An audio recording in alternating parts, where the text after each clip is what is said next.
Most of the time, those of us with childhood PTSD do all right. We're going along, our bodies are functioning okay, we're able to feel good emotionally and pay attention and to be present with whatever's happening around us. And then what happens? Something triggers us, a stressor. For some people, it could be getting into an argument or getting yelled at, or it could be some experience that feels like rejection or getting overlooked. Or it could be a blow, like having someone break up with us or lose our jobs or experiencing a loss of some kind.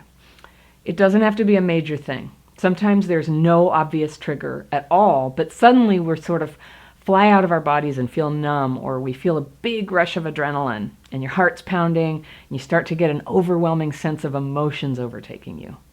And this can be scary because when the PTSD is active, we end up doing things and saying things that are not necessarily in our best interest. Have you ever had that happen? There's a trigger and a huge negative emotion wells up. And what you do with the emotion, we'll talk about in a minute, but let's just look at the three major emotions that come up in a big way when we're triggered. Overwhelmed, alone, and fearful. All right, so you might be wondering, what about anger? Because handling anger is one of the hardest things in childhood PTSD. But there's the thing, anger is secondary to these first primary emotions. If you think of any time when you had a huge upwelling of anger, where did it start? It almost always starts with the primary emotions, overwhelmed, alone, and fearful. Now, everybody has these feelings to some degree. And in normal people, the feelings go up and then gradually come back down so they can be processed. And if there's some action that needs to be taken, a person can figure that out. Gradually, they calm down and then they can take sane action. But with childhood PTSD, these feelings of fear and loneliness and overwhelm can just go through the roof. Have you had this happen? It can be like drowning. And yes, it can lead to secondary emotional reactions like anger and panic. And it can be hard to bring the emotions back into check. That's because our nervous systems have a faulty stress response, a dysregulated response to stress. If you take a brain scan of someone who's calm and mentally regulated, you'll see lines flowing together in a roughly parallel fashion from different parts of the brain. But when you're triggered in PTSD and your brain becomes dysregulated, those lines start going all over the place. And similarly, the variability of your heart rate will go out of sync with your breathing. And that's what it feels like when you're panicky, doesn't it? Like everything's kind of going all over the place.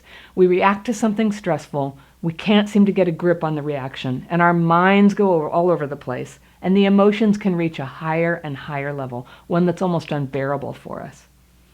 Psychologically, this dysregulation is often a source of illness. The system can't balance itself, and immune regulation can't kick in properly. And emotionally, this is also where the trouble starts, where self-destructive behavior can slip in under the door before we even know what we're thinking. How does that happen? Well, through negative impulses.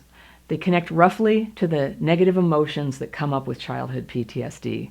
Overwhelm becomes an impulse to escape. Aloneness becomes an impulse to cling. And fearfulness becomes an impulse to control.